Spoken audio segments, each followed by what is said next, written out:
Olá pessoal, tudo bem? Vamos continuar falando sobre o masculino e o feminino, tá?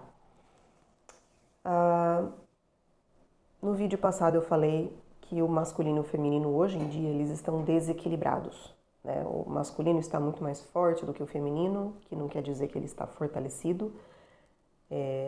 Em desequilíbrio, tanto o feminino quanto o masculino eles ficam doentes, tá?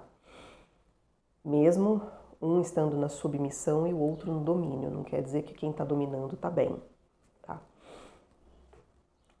Então a gente pega e volta lá alguns séculos, mais ou menos 600 anos antes de Cristo, tá? Que foi quando a gente tem registro que se iniciou a sociedade celta, a época que viveram, né, os celtas. Os celtas eles foram povos originais da Europa, tá? E eles habitaram também a Inglaterra e alguns países do norte da Europa. E quem eram os celtas? Os celtas eles eram basicamente agricultores, caçadores e viviam da terra, viviam do que plantavam, do que caçavam, mudavam pouco de lugar, né? Não eram desbravadores, eram pessoas mais locais, tá? E na vila lá dos celtas, na vila existia uma divisão muito clara das funções. A função de plantar, caçar, defender o território, buscar alimento, era dos homens. E a função de cuidar da casa, cuidar das pessoas, tratar os doentes, ensinar os mais novos, receber os ensinamentos dos mais velhos, cuidar dos mais velhos, ponderar questões da vila, questões ali da sociedade, era do feminino, era da mulher fazer. Como os homens, eles tinham um maior gasto, né, uma maior demanda física de plantar, de caçar, eles acabavam morrendo mais cedo, tá? E nessa sociedade, quem era mais sábio, quem era mais inteligente, era quem acabava vivendo mais e experienciando mais, tendo mais experiência das coisas da vida, né? Que geralmente eram as mulheres mais velhas, as chamadas de anciãs, né? As velhas. E quando tinha alguma questão, algum problema, alguma dúvida, eles se voltavam para a anciã, para a mais velha. Então, era este equilíbrio que existia, né? O masculino, ele provia, ele protegia, enquanto o feminino cuidava, nutria e também dava direcionamento para esse masculino. Porque as mulheres, sabidamente, isso também não é novidade para ninguém, as mulheres têm uma conexão espiritual maior.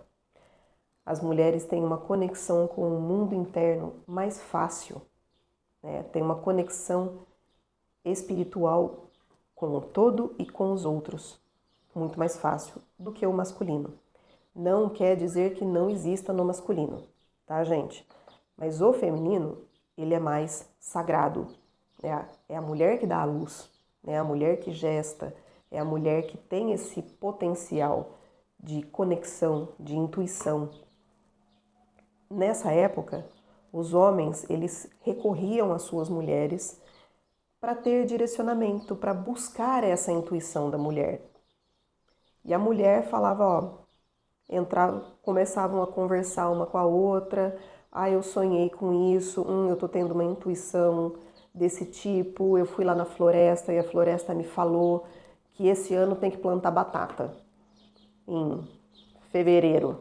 Não, mas geralmente fevereiro planta beterraba, não é para plantar abóbora. Não, mas esse ano tem que plantar, vamos ter que antecipar. Tô jogando aqui uma frase aleatória, tá, gente? Um exemplo aleatório. Por quê? Porque a mulher, ela tem essa intuição. Porque o inverno pode ser mais rigoroso ou mais brando, porque o verão vai ser mais chuvoso. Lembra que naquela época não tinha muita coisa, não tinha muita tecnologia.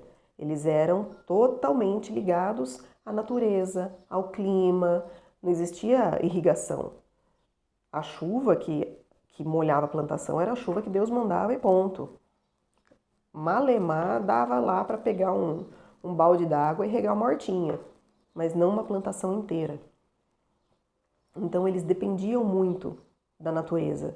Eles viviam juntos, intrinsecamente ligados à natureza por causa disso.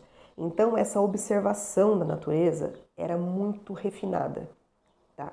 Vocês já foram em algum sítio que tem aquele povo mais velho, assim, que é bem do sítio, que nunca saiu do sítio, que o cara olha assim pro céu e fala: amanhã à tarde vai chover.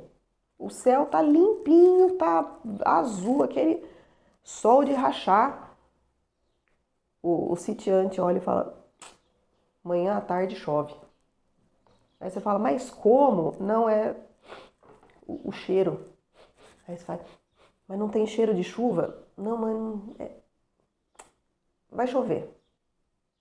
Aí amanhece aquele mega sol, de repente o tempo vira e chove à tarde. Você fala: gente, como que essa pessoa sabe que ia chover à tarde? É intuição, é o sentir, é o olhar cuidadoso e refinado da natureza, do clima, da nuvem. É uma coisa que não dá para explicar. Os homens também têm isso, tá? Mas isso é mais apurado nas mulheres. Então, naquela época dos celtas, eles recorriam às mulheres para ter essa intuição. Ah, então beleza, vamos plantar batata em fevereiro. Então eles iam lá e plantavam batata em fevereiro. Eles aceitavam essa condução das mulheres e as mulheres aceitavam a condução do masculino também. Era um equilíbrio, né? É um balanço. Como eu já disse na outra aula, é um eterno símbolo do infinito, né? Uma hora para cá, uma hora para lá. Uma hora tá mais desse lado, mais no masculino, outra hora tá mais desse lado no feminino. Mas existe um balanço, um equilíbrio dinâmico, aquele equilíbrio dentro do movimento. E nessa cultura celta, o feminino, o corpo, o sexo, a sedução, não era vulgarizado como é hoje. Eram coisas tidas como naturais, faz parte do ser humano, faz parte do reino animal, faz parte da vida. Então era uma coisa muito tranquila, tá? Na religião celta, é uma religião voltada a cultuar deuses e deusas ligados à natureza, né? Eles cultuam a chegada do inverno, eles comemoram a chegada do inverno, a chegada do verão, o equinócio, eles comemoram as passagens das estações. Lembrando que no norte da Europa, o inverno ele é muito rigoroso. Então, se essas pessoas não tivessem produzido o suficiente para manter um estoque, para comer no inverno, para se aquecer no inverno, para conseguir caçar no inverno, eles morriam. Então, eles eram totalmente dependentes dessa ligação com a natureza, né? Dessa ligação com o solo, com a chuva, com o inverno, com o verão, com a primavera, que é a hora que sai do inverno, que todos os animais saem para comer, para se reproduzir, que os filhotes nascem, as flores florescem. Então eles comemoravam todas as estações do ano, essas viradas de estação do ano. E são os chamados Sabá e Esbá, né? Equinócio e solstício. Agora eu não lembro qualquer um, qualquer outro. Mas nessas comemorações era muito comum ter festa assim, com música, com vinho, com bebida, com dança, com sexo, porque fazia parte, né? Fazia parte da vida deles e não tinha uma visão pejorativa naquela cultura, porque afinal de contas é através da relação sexual que brota a vida. Né? Na primavera, tudo explode em vida. Né? Os animais saem das tocas, os animais saem do inverno para se alimentar, as flores aparecem, as árvores brotam novamente. Então tudo floresce e é a época normal, natural de acasalamento dos animais, né? Porque tem uma abundância de comida, então é mais fácil manter os filhotes, alimentar os filhotes até eles crescerem e estarem fortes para o próximo inverno. Então é a época reprodutiva. E se aquele povo olhava que isso estava acontecendo nos animais, por que eles não iam reproduzir para eles? Se eles eram tão ligados assim com a natureza. Então, o sexo, a relação sexual, o amor, era uma coisa natural. Não era que nem hoje que, não pode falar sobre isso, é vulgar, tá pervertido. Era muito natural. E mesmo essa sociedade tendo essa divisão tão clara entre uma função do homem e a função da mulher, não quer dizer que o homem também não participasse do cuidado com as outras pessoas. Não quer dizer que uma mulher não pudesse caçar também. As mulheres também saíam para caçar.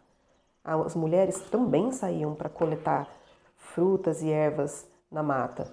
Os homens também participavam de algumas funções dentro das vilas. Não era só fora, não era só plantar, caçar. Existia, né, uma mescla das funções. Não é que uma coisa é isolada da outra. E no próximo vídeo eu vou contar para vocês como que essa sociedade foi pervertida no sentido de mudar o significado das coisas e acabou sendo subjugada, tá? Um beijo para vocês e até a próxima.